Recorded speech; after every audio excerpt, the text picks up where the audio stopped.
A graça e a paz. Estar aqui novamente com os amados irmãos é uma alegria imensa. E nesta oportunidade estar compartilhando novamente daquilo que Deus propôs em meu coração para falar, amada igreja. Deus falou no meu coração e certamente irá falar ao coração da amada igreja. Eu convido os amados irmãos para estarem abrindo as Sagradas Escrituras na Epístola de Paulo aos Efésios,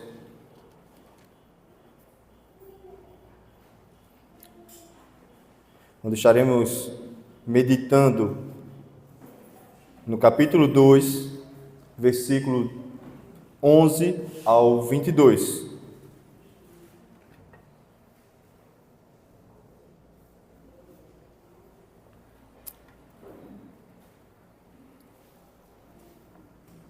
Epístola de Paulo aos Efésios, capítulo 2, versículo 11 ao versículo 22. Diz assim o Sagrado Texto: Portanto, lembrai-vos de que outrora vós, gentios na carne, chamados em circuncisão por aqueles que se intitulam circuncisos na carne, por mãos humanas, naquele tempo estavais sem Cristo, separados da comunidade de Israel e estranhos às alianças da promessa, não tendo esperança e sem Deus no mundo.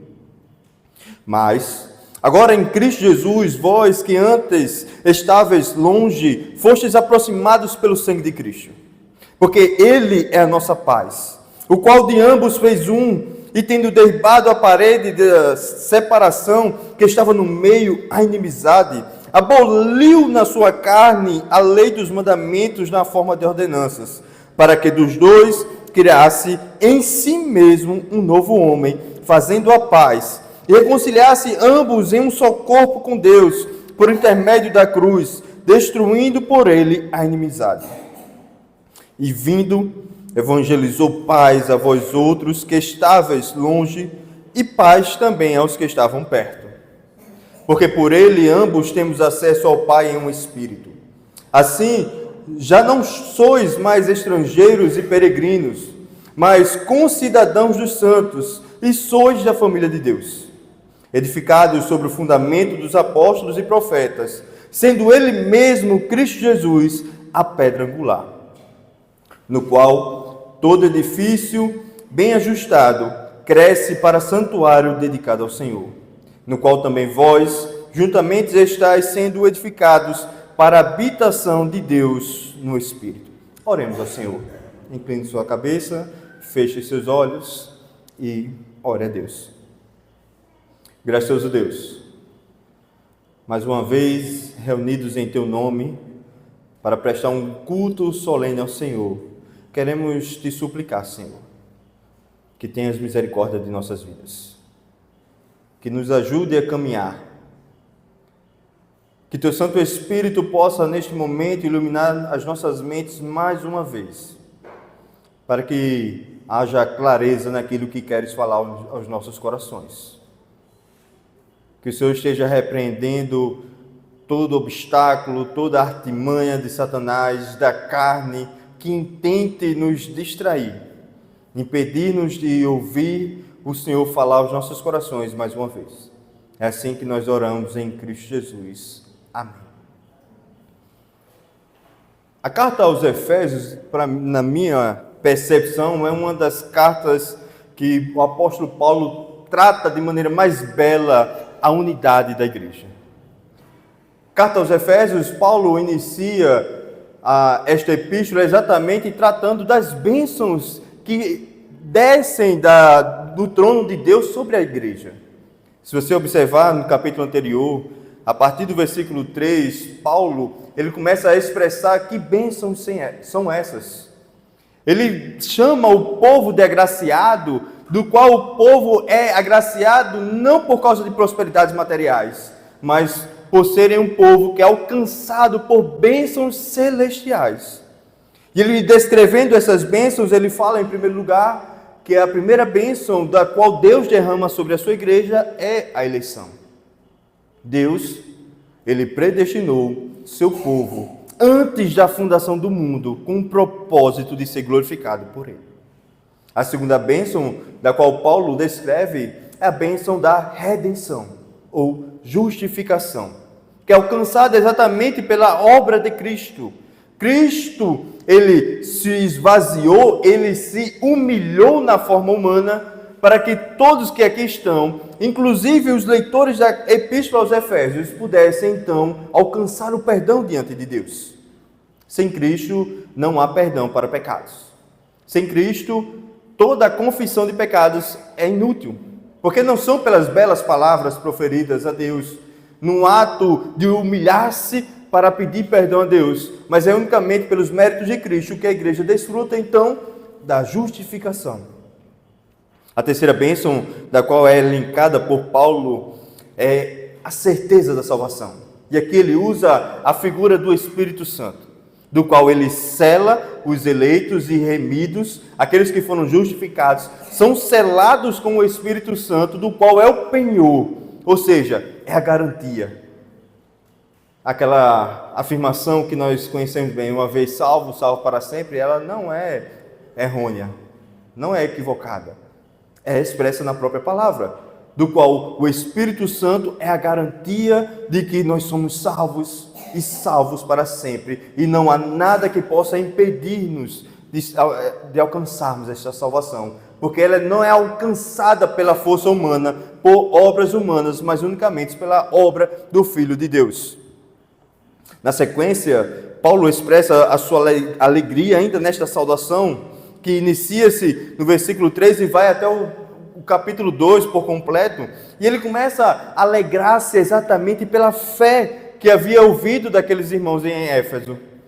E ainda por cima, além de se alegrar, ele faz um pedido a Deus, para que Deus possa então iluminar a mente daqueles cristãos, para que eles possam compreender não só esta obra salvífica, mas tudo aquilo que Deus revelou em sua palavra.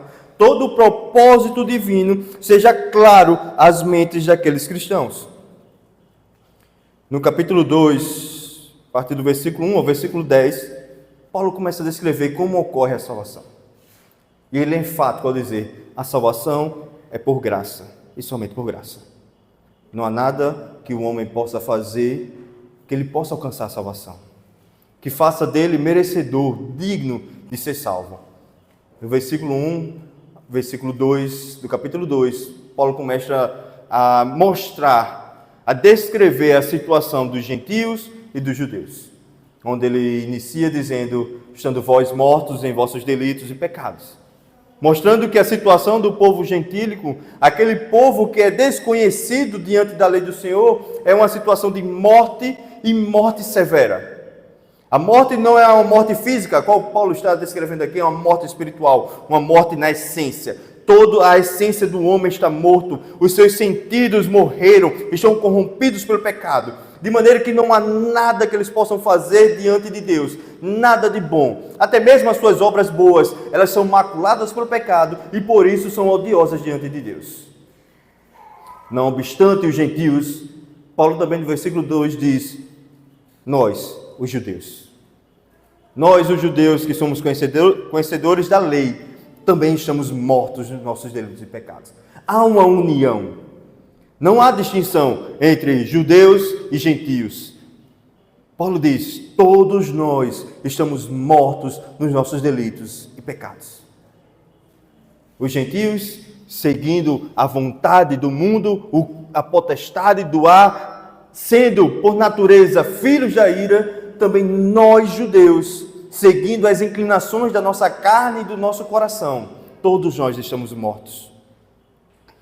Mas, e aí entra a beleza da salvação pela graça.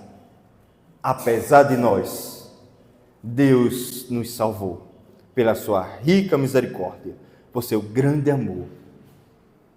Ele nos salvou, e não por obras, para que ninguém se glorie, mas pela graça nós fomos salvos.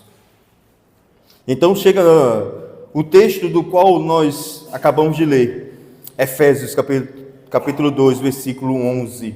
E Paulo novamente fala sobre a obra de Cristo. A obra de Cristo que traz unidade. A obra de Cristo que traz paz. que traz edificação, que aqueles que eram inimigos de Deus são reaproximados e tornam-se edifício, morada de Deus. E olha como ele inicia no versículo 11, após discursar acerca da salvação pela graça. Acompanhe sua Bíblia.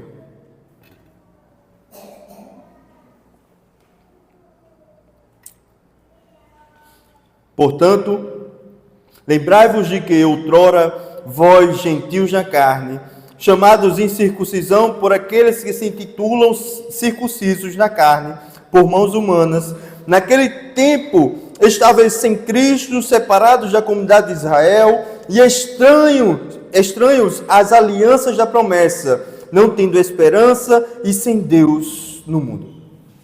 Novamente, Paulo traz à memória daqueles leitores sobre a sua condição natural.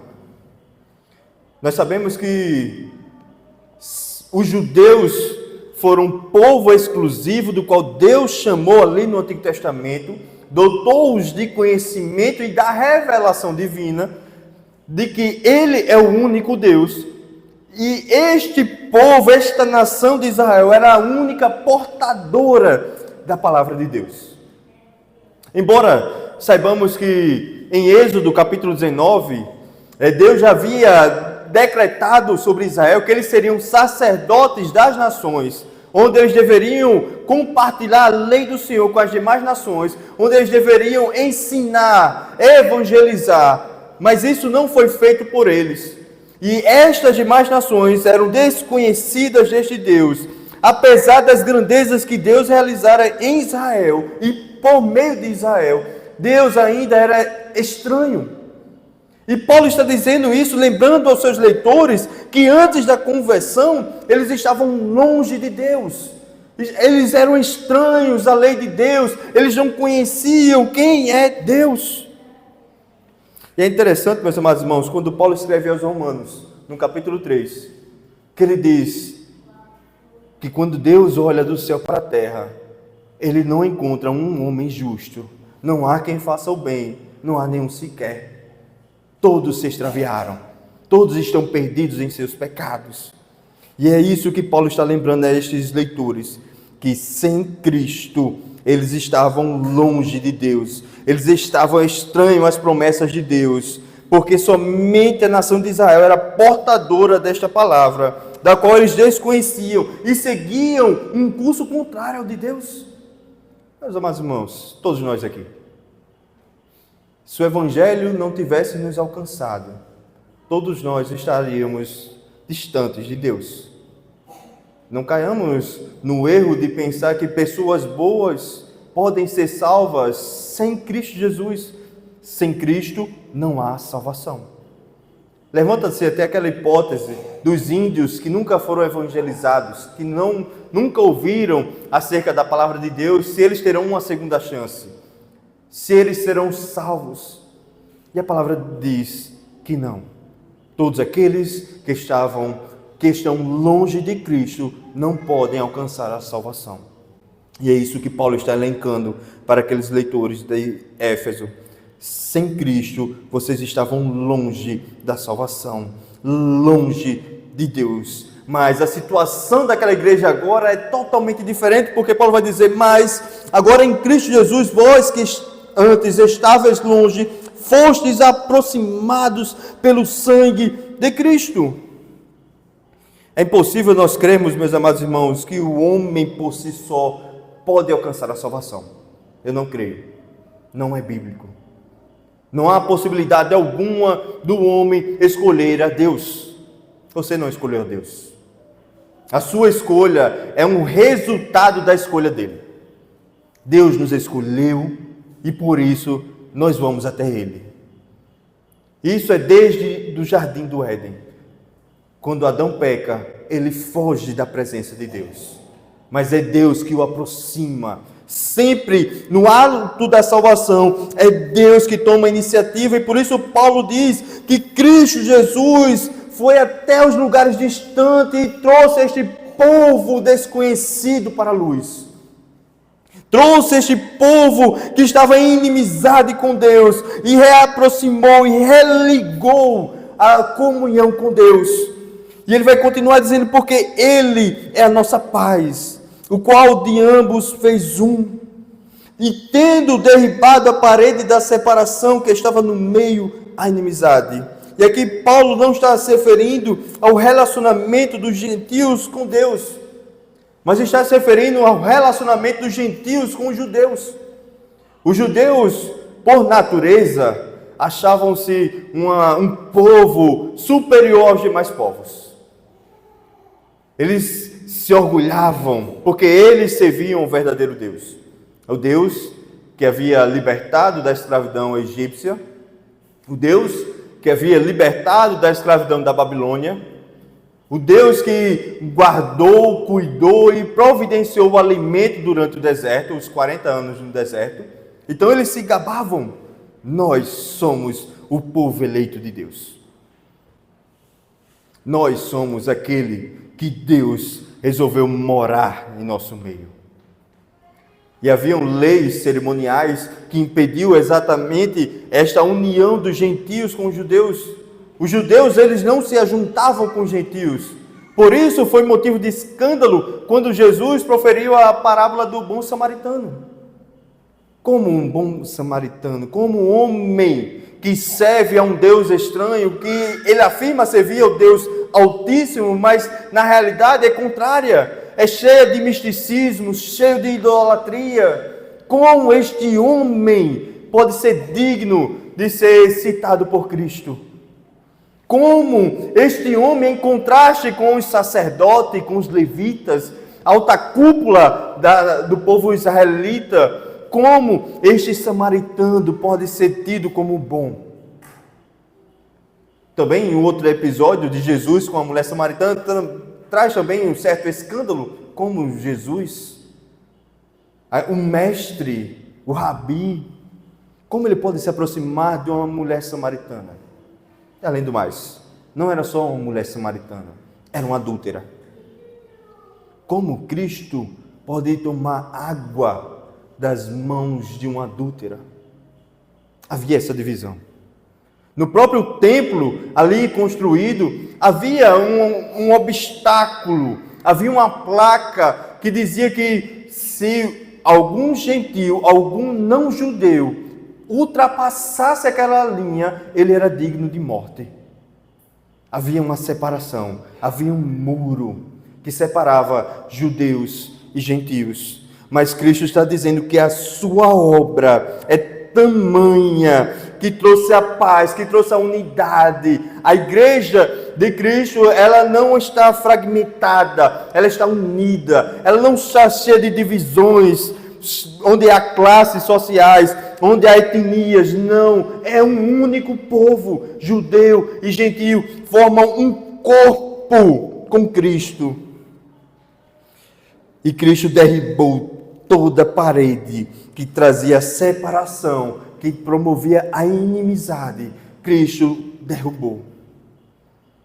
Mas não só isso. Ele também aboliu na sua carne a lei dos mandamentos na forma de ordenanças, para que dos dois criasse em si mesmo um novo homem, fazendo a paz. O que Cristo está dizendo agora é que não precisamos mais observar as leis cerimoniais que eram observadas no Antigo Testamento, das quais faziam essa divisão, porque em Cristo toda a lei foi cumprida. Cristo, ele aboliu todas essas leis que traziam a divisão de etnias, que dividia o povo em dois. Cristo, ele promove esta paz, esta reconciliação, esta união. Todos nós somos o povo de Deus, sendo nós judeus ou não. É isso que Cristo está dizendo. Mas há uma reconciliação ainda maior, meus amados irmãos.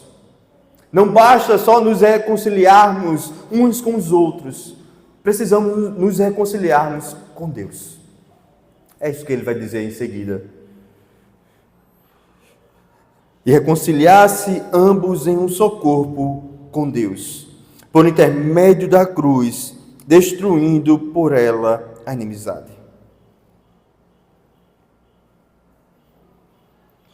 Hoje pela manhã tive a oportunidade de estar expondo aqui a Epístola de Tiago, falando sobre a fé sem obras. Em um certo momento, Tiago vai dizer, exortando os seus leitores sobre o perigo de ter fé e não produzir obras. E ele, ao questionar os seus leitores se eles creriam que há um só Deus, e na certeza da resposta ser sim, ele diz: fazes bem, porque os demônios, eles creem e tremem. Os demônios, eles sabem quem é Deus. Eles sabem o perigo que é enfrentar a Deus, ser inimigo de Deus. Jesus, durante seu ministério terreno, ali em Gadara, havia um homem possesso de uma legião de demônios. E aqueles demônios, quando viram a Cristo, eles disseram: viestes antes da hora atormentar-nos? Isso é medo. Meus amados irmãos, estávamos na mesma situação desses demônios. Éramos inimigos de Deus. Paulo disse que nós estávamos num estágio de sermos chamados de filhos da ira de Deus. E a horrível coisa é estar debaixo da ira de Deus. Nós estamos diante de um Deus que ele é 100% justo. Um Deus que ele é 100% santo. Um Deus que o salmista, no Salmo de número 5, versículo 5, ele diz assim, é um Deus que odeia todos aqueles que praticam pecado. Não há comunhão de Deus com o pecado. Deus não se ajunta com o impuro, ele é puro. Estávamos nesta situação de inimizade. Nossas vidas estavam por um fio. Num simples levantar de dedo de Deus para derramar juízo, seremos todos fulminados. Esta era a nossa sentença. Estávamos correndo perigo. Mas Cristo Jesus, ele trouxe a reconciliação. Ele trouxe a paz. Cristo Jesus, ele nos permitiu respirar novamente. Cristo Jesus, ele rasgou o véu que fazia separação da presença de Deus do homem. Todos nós agora estamos aqui reunidos por meio de Cristo. Todos nós agora podemos orar, falar com Deus, ouvir Deus falar conosco, porque há paz entre nós.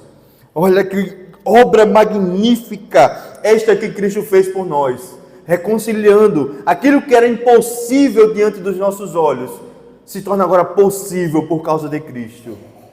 Aquele que outrora estava preparado com a sua espada para nos tirar a vida, agora ele promove a vida, ele nos resgata, ele nos liberta da escravidão do pecado, ele traz a paz, mas não somente a paz, como a bondade e a misericórdia de Deus.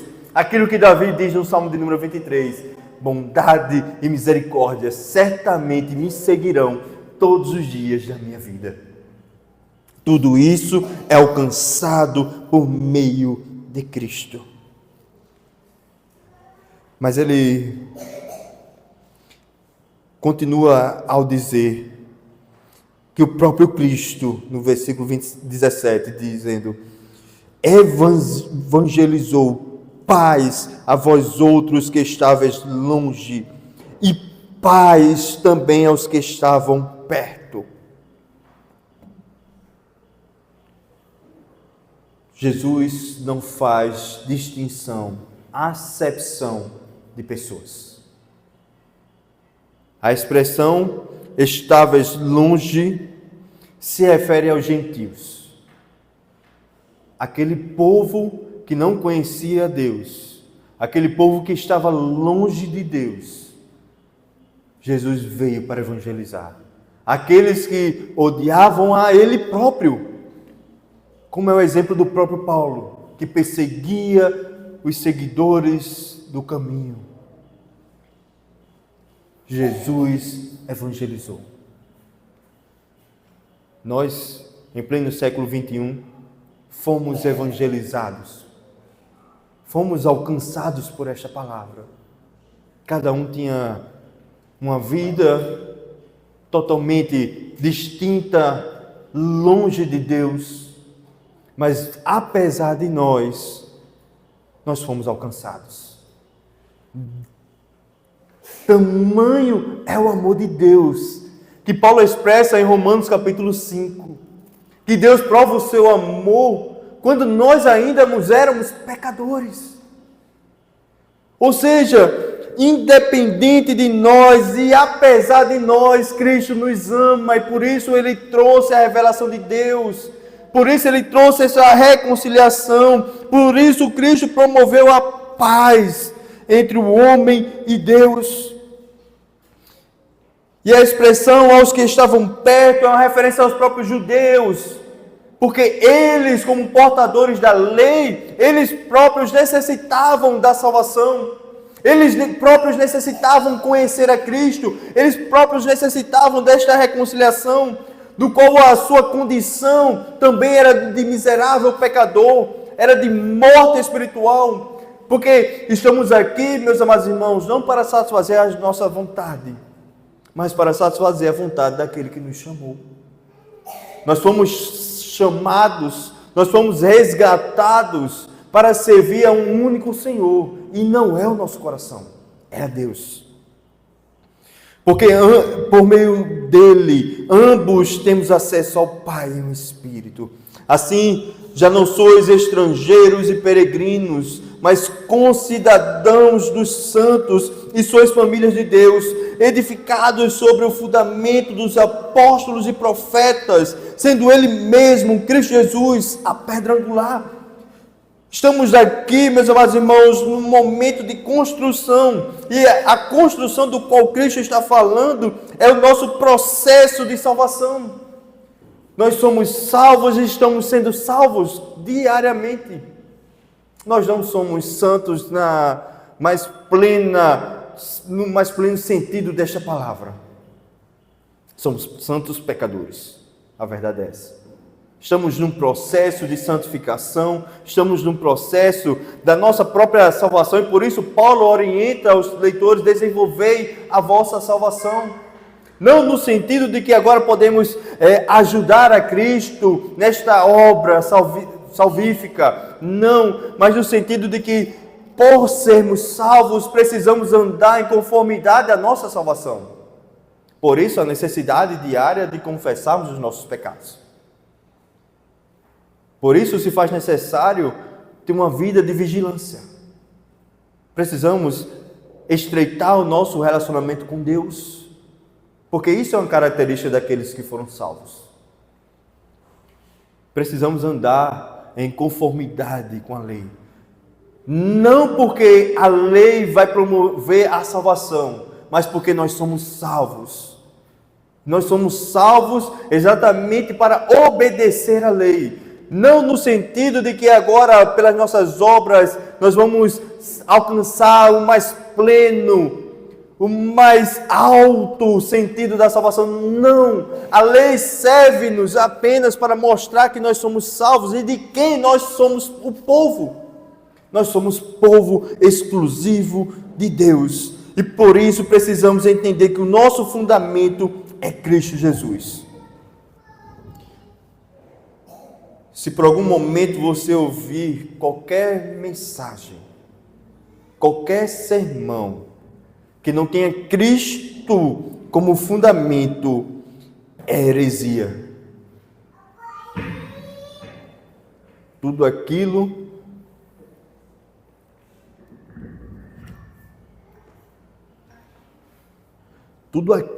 que não anuncia Cristo como centro, deve ser rejeitado, deve ser abominado pela igreja. E por isso, o próprio Paulo, escrevendo aos Gálatas, diz que se um anjo vier com uma outra mensagem, que não seja esta, seja anátema. Não existe outro evangelho apesar de Cristo. Cristo é o fundamento dos profetas. Cristo é o fundamento ensinado pelos apóstolos. O Novo Testamento não contradiz o Antigo, como os judeus ortodoxos afirmam. O Novo Testamento confirma aquilo que já havia sido anunciado pelos profetas. A mensagem messiânica é cumprida em Cristo e posteriormente é anunciada pelos apóstolos. E a igreja de Cristo é construída, é edificada exatamente sobre a mensagem de que só Jesus produz salvação. E o texto é finalizado da seguinte forma: no qual todo edifício bem ajustado cresce para santuário dedicado ao Senhor, no qual também vós juntamente estáis sendo edificados para a habitação de Deus no Espírito.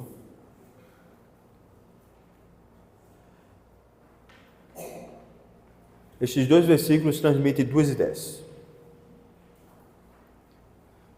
A primeira é que este templo não é a igreja de Deus. Não é o corpo. Este templo é apenas um lugar, um ambiente. O corpo de Deus somos nós. A segunda mensagem é que Paulo transmite através destes dois versículos é que você não é a igreja só.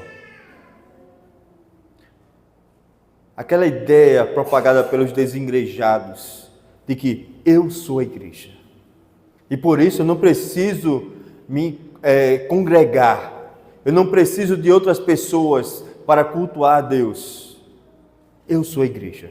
Não, Paulo não está dizendo isso. Paulo está dizendo que nós somos a igreja. Nós somos o edifício feito não por mãos humanas. Nós somos o corpo do qual o Espírito Santo habita. E quando estamos reunidos aqui, estamos numa demonstração da unidade do corpo com o cabeça, que é Cristo Jesus.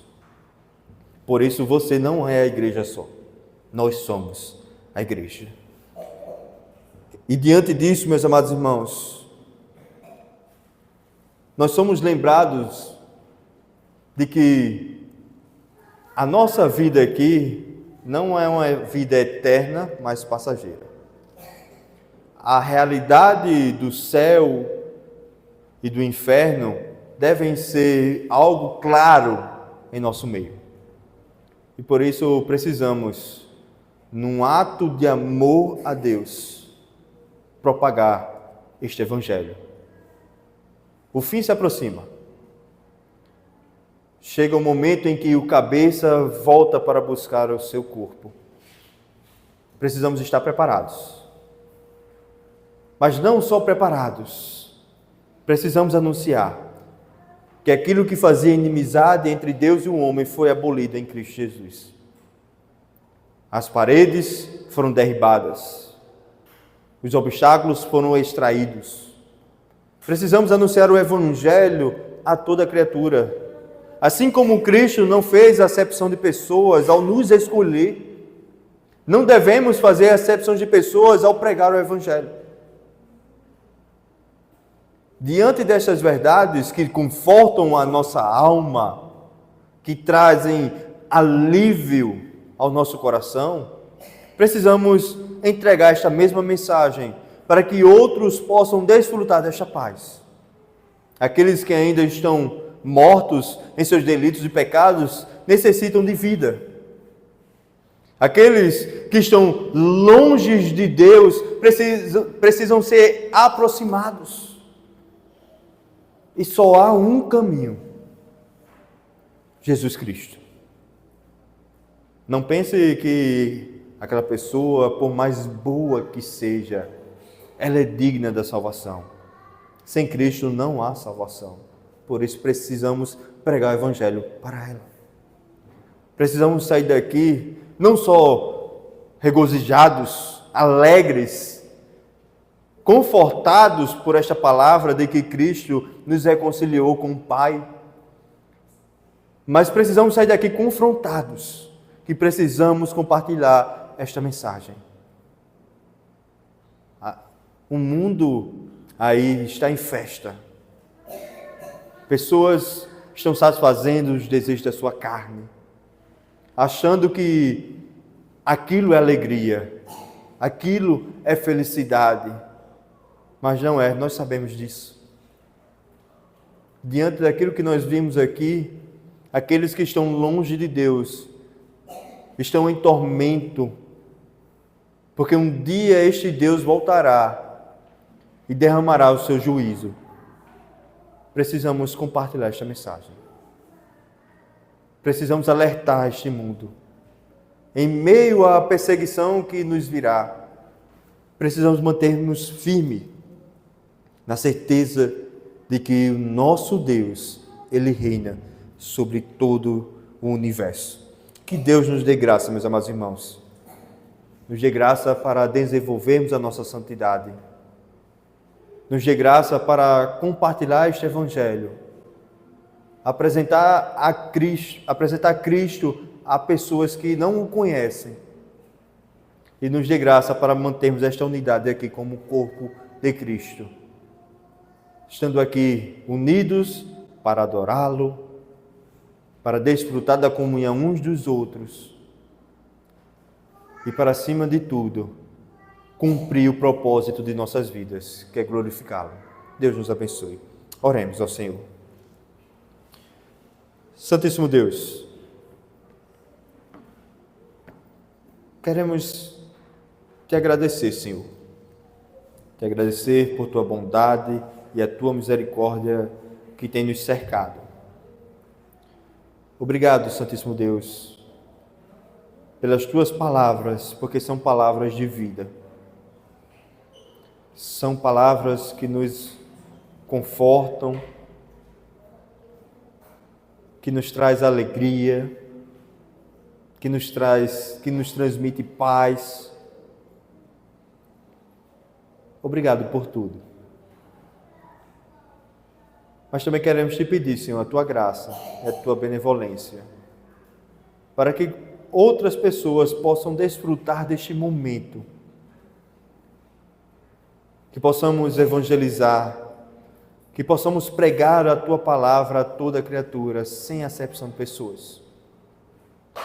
Que o mundo veja que só o Senhor é Deus. Que possamos desfrutar, Senhor, de uma comunhão, não só contigo, mas também com os irmãos. Nos abençoa, em nome de Jesus. Amém. Que Deus conceda graça, amada igreja.